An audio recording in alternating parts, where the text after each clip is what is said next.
How do you do, fellow kids? I have the original, well, let's see here.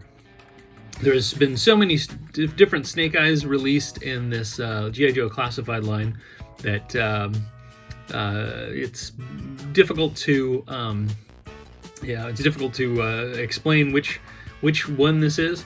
I guess the best explanation is this is the second version of Snake Eyes released in the classified line. The original being number 00, the deluxe one that came with all the cool ninja accessories. I didn't buy that. I was not an early adopter on G.I. Joe Classified, and even when this version came out in the first wave of the line, I didn't run out and buy it. But it became available again recently. I think once a lot of people like me were more in a wait and see type situation with G.I. Joe Classified, and once there was more availability, people weren't frustrated with not being able to get so many of the characters that it didn't feel like it was worth collecting these. I think that was part of it. I think the second part of it was that they've kind of had a course correction as far as the design elements. So they are going sort of closer to what they, what fans would have expected, and less of the, gold knee pads and I guess what could easily be described as Fortnite inspired designs. So this is actually a pretty good version of Snake Eyes.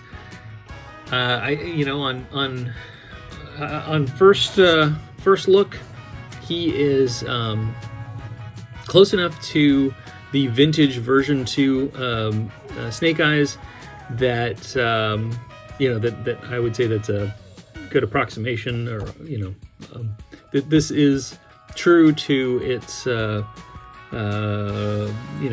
its inspiration. Got the artwork here, decent artwork for Snake Eyes. Not my favorite.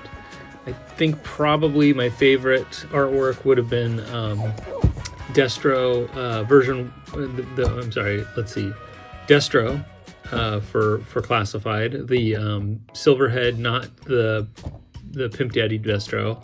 That artwork was really good, and the artwork for Major Blood, and all the artwork has been good, but I would say that those are on the level of spectacular, and even in comparison with some of the other action figure lines, I think that that artwork was really good. That was really jaw-dropping. Got our usual artwork on the back.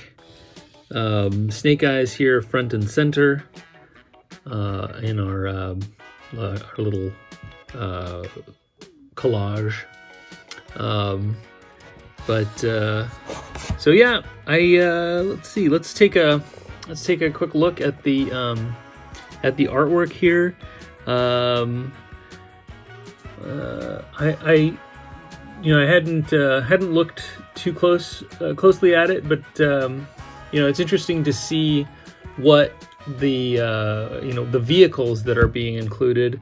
I don't think we ever have. I think there's a lot of these that will probably never be released in the classified line, especially some of these larger tanks here. What is this called? The Havoc. I think this is the I can't, off the top of my head, I can't name all of these, but I think this is pretty interesting. Got the shark, got the man, I'm blanking on all of these.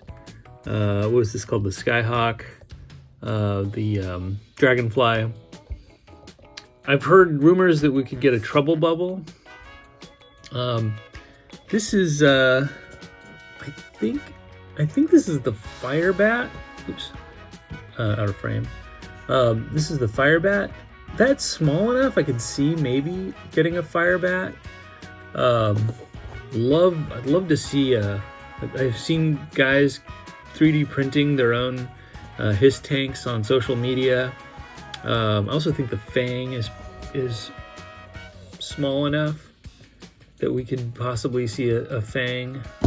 But yeah, we'll never have a classified version of the Sky Striker or a lot of the bigger jets. So looks cool, but yeah, we're probably far from getting something like that. So anyway, I'm gonna cut this out of the box and we'll take a look at the action figure. All right, and here we have the man himself, Snake Eyes. He comes with a lot of different accessories. Comes with this pistol, with the with a silencer, and I don't know. I guess I don't know. There's like a hole through the pistol. I think that's supposed to make it look a little more science fiction-y. He also comes with this small machine gun, and the machine gun has a peg. Here's the problem that I'm having, and I don't know if I'm just not thinking about this right. He did have a knife that was actually already in a sheath on his left side. He's got a pistol holster, or he's got a holster here for his pistol and a slot for his silencer to go into. This is the backpack. The backpack pegs into his back, and then there's a sword sheath that pegs into his backpack. Now the issue that I'm having is that it doesn't look like there is any place to peg his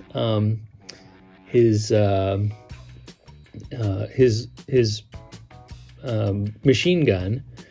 I mean, unless you remove the sheath and then you put the machine gun, into that spot, there doesn't seem to be another peg hole for his other accessory. So it looks like you have to just kind of have some sort of,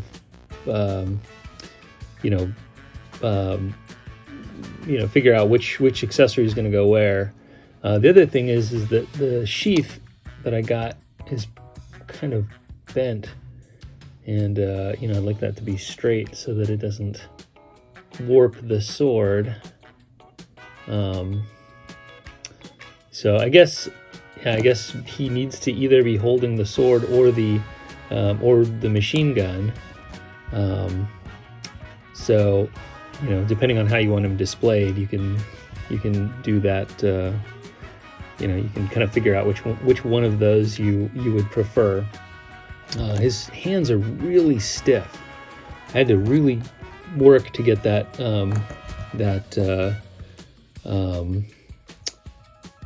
pistol in his grip, and I don't even know if I would ever be able to get the sword in there. It would really take some time. That's the one thing about these action figures that makes me nervous. It's so hard to get stuff into their hands, but his grip seems particularly stiff.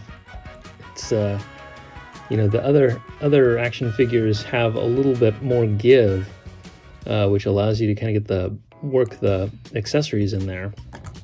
But all in all, I would say that this is a good action figure. It's got a lot of really cool details.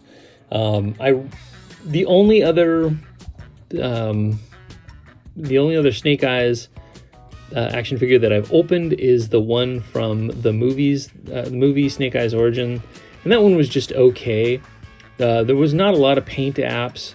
He didn't come with a lot of accessories. I think he came with a sword, maybe just one sword, and then he had alternate heads. He had a Henry Golding head, and he had a Snake Eyes helmet head.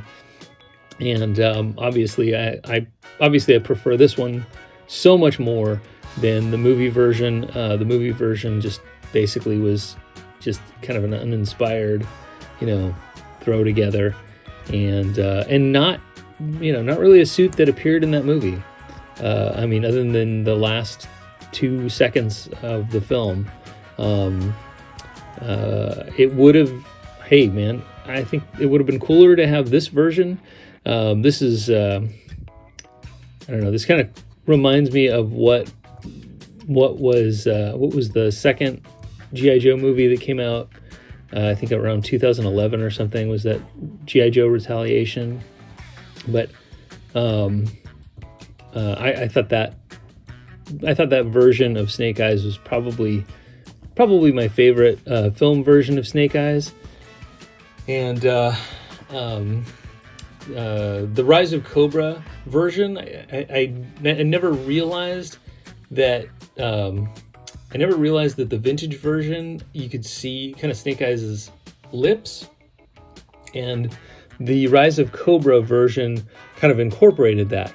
See, the problem is that I think, and I'm just guessing, but I think the vintage version is supposed to be like a balaclava with the visor face mask over top of it, and it's not necessarily a helmet. I could be wrong. I don't have that version of Snake Eyes, that vintage version of Snake Eyes, that I could take a really close look at it, but that would be that would make sense to me, or that would be the only explanation that makes sense, given that you can see his lips. But the Rise of Cobra, he was wearing a helmet with molded lips in it, so that's really stupid. Anyway, I really think this is a cool version of Snake Eyes. They kind of did things backwards, where the Commando Snake Eyes was the one that came with Timber, and really for continuity and nostalgia accuracy, this is the version that should have come with Timber. I'm curious to find out if we get any more Snake Eyes. I totally understand why Hasbro leads these action figure lines with Snake Eyes, and why they decided to do a movie that focused on Snake Eyes. But I kind of hope we move on and we kind of get some more characters in the line. We're going to start getting Tiger Force variants of already existing classified figures, and it would be interesting to find out, or interesting to see, if we get a Tiger Force Snake Eyes. We didn't get a Tiger Force Snake Eyes in the vintage line, but I could, totally see some sort of, taking this mold and repainting it and adding some sort of tiger stripes to it. I totally wouldn't be opposed to that. I think it's fun. I don't know. Philosophically, I'm not opposed to Tiger Force. I think they're, I think that's it's a fun thing to do. I personally would like to see them add more of the Green Team characters, like Breaker, since I think, I think that was kind of the foundation of the brand back in the 1980s. And the Tiger Force was something that came much later. So I think we're in the third year of the G.I. Joe classified line, and we're already getting Tiger Force and Python Patrol. But it's understandable the way that toy companies operate today. They want to recycle the molds as much as possible. So that's why we're getting